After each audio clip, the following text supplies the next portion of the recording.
Shalom, salam sejahtera untuk kita semua. Kembali lagi bersama dengan kami di channel His Judgment Media Ministry.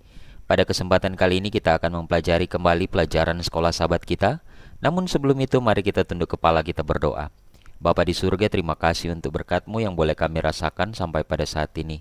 Kami siap untuk mempelajari firman-Mu melalui pelajaran sekolah sahabat. Tuntun kami Tuhan, berkati kami. Di dalam nama Yesus Kristus kami sudah berdoa dan mengucap syukur. Amin.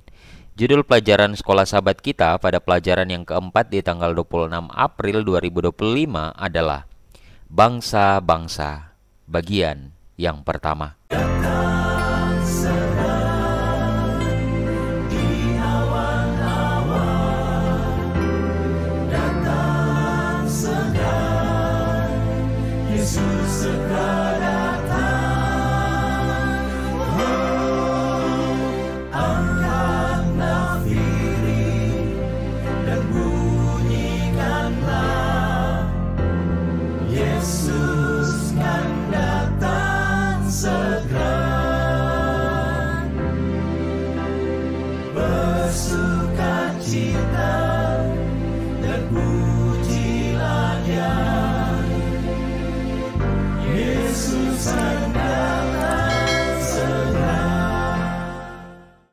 Ayat intinya terdapat dalam Daniel 7 ayat 14. Lalu diberikan kepadanya kekuasaan dan kemuliaan dan kekuasaan sebagai raja, maka orang-orang dari segala bangsa, suku bangsa, dan bahasa mengabdi kepadanya. Kekuasaannya ialah kekuasaan yang kekal, yang tidak akan lenyap, dan kerajaannya ialah kerajaan yang tidak akan musnah. Saudara-saudaraku yang diberkati oleh Tuhan, dari keturunan Nuh muncullah bangsa-bangsa yang menghuni dunia setelah air bah. Kebanyakan dari mereka memusuhi Tuhan, menyembah dewa-dewa lain, dan hidup menurut hukum mereka sendiri. Namun, Tuhan memilih bangsa baru dan memberinya hukum-hukum yang akan menjadikannya bangsa terkuat di dunia, yang dalam cahayanya semua bangsa di bumi akan berjalan. Kita akan belajar dari pelajaran kita mengenai asal-usul bangsa tersebut, bangsa yang pertama, dan suatu bangsa yang dilahirkan oleh Tuhan. Dan kita akan belajar orang-orang yang terpilih, dan sejarah dari Israel, sejarah gereja, peran orang-orang yang terpilih. Mari kita pelajari pelajaran kita. Asal-usul bangsa. Bangsa-bangsa yang pertama, Kejadian 10 ayat 32. Itulah segala kaum anak-anak Nuh menurut keturunan mereka, menurut bangsa mereka, dan dari mereka itulah terpencar bangsa-bangsa di bumi setelah air bah itu. Karena dosa mereka, Adam dan Hawa diusir dari Eden dan dilarang memasukinya. Mereka dan keturunan mereka terus datang ke pintu masuk Eden, dijaga oleh para kerubim untuk mempersembahkan kurban kepada Tuhan. Dengan cara ini, umat manusia untuk sementara waktu terus mengakui Tuhan sebagai penguasa tertingginya. Ketika karena kejahatan yang merajalela, Tuhan memutuskan untuk menghancurkan bumi dengan banjir. Ia juga menyingkirkan Taman Eden. Setelah banjir, orang-orang seperti Nimrod memutuskan untuk menciptakan negara mereka sendiri di luar Tuhan, yang diperintah oleh mereka sendiri. Kejadian 10 ayat 6-12. Nimrod dikatakan sebagai seorang pemburu raksasa di hadapan Tuhan Allah. Kejadian 10 ayat 9. Di antara kota-kota yang dibangunnya adalah Babel dan Nineve, yang dari sana muncul bangsa-bangsa yang dinyatakan sebagai musuh umat Allah. Jadi inilah bangsa-bangsa yang pertama. Bangsa yang dilahirkan oleh Tuhan. Dalam Kejadian 12 ayat 2, Aku akan membuat engkau menjadi bangsa yang besar dan memberkati engkau serta membuat namamu masyhur, dan engkau akan menjadi berkat.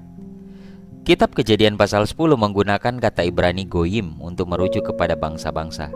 Kata yang sama ini digunakan untuk merujuk kepada orang-orang non-Yahudi, yaitu mereka yang jauh dari Allah. Untuk memulihkan bangsa-bangsa itu, Allah memutuskan untuk melahirkan bangsa baru atau Israel melalui keturunan Abram atau Abraham dalam Kejadian 12 ayat 1 sampai ayatnya yang ketiga. Mengapa Allah memilih Abraham? Kejadian 18 ayat 19 katakan, sebab aku telah memilih dia supaya ia memimpin anak-anaknya dan keluarganya untuk hidup menurut jalan Tuhan. Dengan cara ini, Allah dapat menunjukkan kepada dunia apa yang terjadi ketika kita membiarkan diri kita dipimpin olehnya. Ia memberi mereka standar-standar yang akan membuat bangsa-bangsa lain tercengang, sehingga mereka pun ingin berhubungan dengan Israel untuk menirunya, dan dengan demikian menerima berkat yang Allah ingin berikan kepada mereka. Ulangan 4 ayat 5-8. Orang-orang yang terpilih. Sejarah Israel dalam 1 Samuel 8 ayat 5. Dan berkata kepadanya, engkau sudah tua dan anak-anakmu tidak hidup seperti engkau. Maka angkatlah sekarang seorang raja atas kami untuk memerintah kami seperti pada segala bangsa-bangsa lain. Sayangnya, alih-alih ingin menjadi bangsa teladan yang dipimpin langsung oleh Tuhan, Israel malah ingin menjadi seperti bangsa-bangsa lain. 1 Samuel 8 ayat 5. Dengan meminta seorang raja, mereka menolak Allah. 1 Samuel 8 ayat 7. Bahkan setelah diperingatkan tentang konsekuensi memiliki seorang raja, mereka tetap memberontak dalam 1 Samuel 8 ayat 9 dan 19. Mengetahui sebelumnya reaksi Israel ini, Allah telah mendiktekan hukum-hukum yang jika ditaati akan memastikan bahwa raja yang diminta akan tetap sedekat mungkin dengan cita-cita Allah. Ulangan 17 ayat 14 sampai ayatnya yang ke-20. Meskipun demikian, bahkan raja-raja terbaik pun memiliki kelemahan besar. Sebagian besar dari mereka dikatakan telah melakukan kejahatan. 1 Raja-Raja 11 ayat 6. Bagaimanapun juga, mereka adalah orang berdosa yang memerintah atas orang berdosa. Karena alasan itu, tidak ada pemerintahan yang adil selain pemerintahan yang akan datang, yaitu kerajaan Allah. Dalam Daniel 2 ayat 44.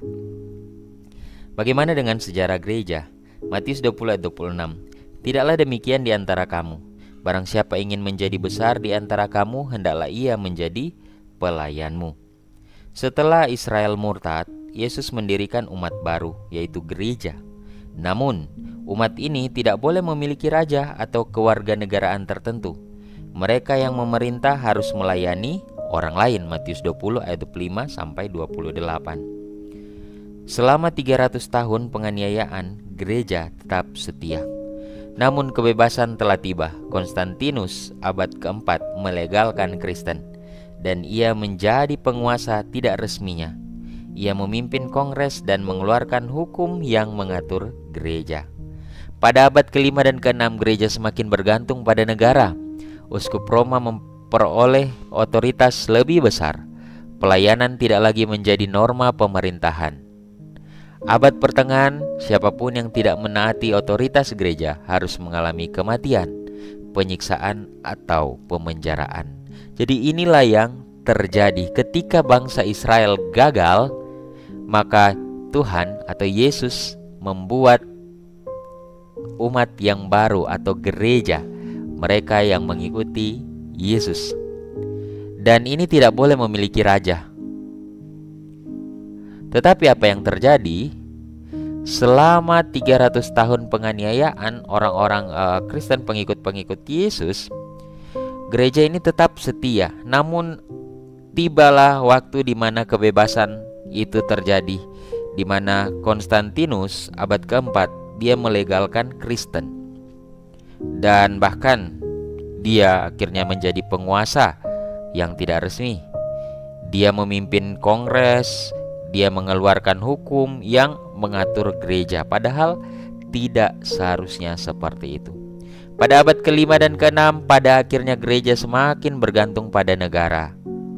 Ya, sehingga mulailah terbentuk otoritas yang lebih besar, uskup Roma, dan pelayanan tidak lagi menjadi norma pemerintahan.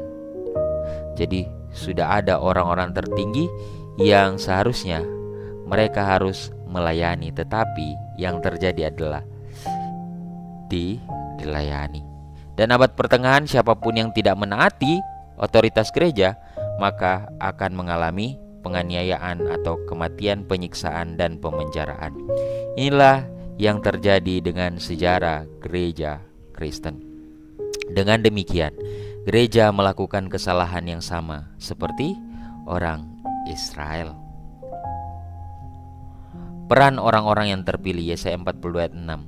Aku ini, Tuhan telah memanggil engkau untuk maksud penyelamatan, telah memegang tanganmu. Aku telah membentuk engkau dan memberi engkau menjadi perjanjian bagi umat manusia, menjadi terang untuk bangsa-bangsa.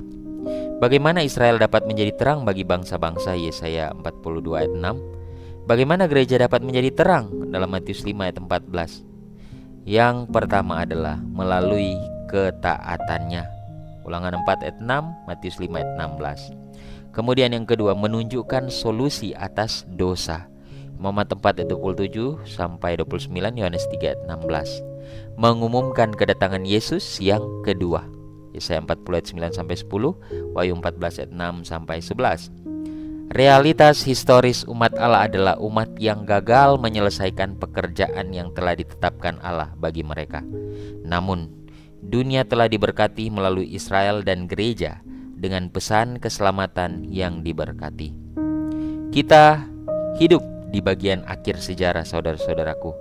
Kesempatan terakhir untuk memenuhi tujuan kita sebagai terang dunia, menjadi berkat bagi orang lain untuk memberitakan keselamatan dari Allah. Yesaya 52 ayat 7. Jadi kita inilah adalah orang-orang yang hidup di akhir sejarah dunia ini, dan kitalah yang harus memberitakan, membagikan kabar sukacita, kabar keselamatan, terang yang Tuhan telah janjikan pada saat itu kepada bangsa Israel, kepada gereja. Namun mereka gagal. Dan saat inilah bagian kita untuk taat kepada Allah, menyampaikan kebenaran Tuhan kepada orang lain, menunjukkan solusi dari dosa, ada Yesus Kristus, dan memberitakan tentang kedatangan Yesus yang tidak lama lagi. Sebagai kutipan yang terakhir, oh, betapa hebatnya kekuatan untuk kebaikan yang dapat diberikan oleh seorang pria yang bertobat, yang diubahkan setiap hari untuk mendatangkan berkat dan kegembiraan bagi dunia. Ketika gereja dipenuhi dengan roh ketaatan dan kasih, para anggotanya akan memberikan pengaruh yang menyelamatkan di dunia, dan Allah tidak akan menahan apapun dari mereka yang akan memahkotai pengaruh itu dengan keberhasilan dan kemenangan. Pria dan wanita adalah agennya untuk keselamatan jiwa. Mereka yang dipenuhi dengan keinginan yang sungguh-sungguh untuk menarik orang berdosa kepada Kristus, memiliki simpati dan kerjasama dari alam semesta surgawi. Saudara-saudaraku yang diberkati oleh Tuhan, kiranya lewat pelajaran sekolah sahabat yang sederhana ini boleh dapat menolong kita, supaya kita mengerti bahwa Tuhan telah memilih kita. Dia rindu kita boleh menjadi terang, menjadi berkat bagi orang lain dimanapun kita berada. Untuk itu, mari kita biarkan diri kita dituntun oleh Tuhan, dituntun oleh Allah sendiri, sehingga kehidupan kita boleh tetap berkenan dan terus menjadi berkat. Di dalam setiap pelayanan kita, apapun posisi kita, apapun jabatan kita, apapun kondisi kita, mari melayani Tuhan, mari melayani sesama. Tuhan kiranya memberkati kita semua. Mari kita tunduk kepala, kita berdoa. Bapa di surga, terima kasih untuk pelajaran firman-Mu melalui pelajaran sekolah sahabat. Kiranya ini boleh dapat menuntun hidup kami untuk terus berserah kepada Tuhan, menjadikan Tuhan sebagai penolong, menjadikan Tuhan sebagai pemimpin kehidupan, sehingga orang-orang boleh mengenal Tuhan yang kami sembah, dan kami juga boleh menjadi berkat bagi orang lain, sehingga orang lain juga boleh diberkati oleh Tuhan. Kami serahkan hidup kami ke dalam tangan Tuhan. Dalam nama Yesus Kristus kami sudah berdoa dan mengucap syukur. Amin. Tuhan kiranya memberkati kita semua.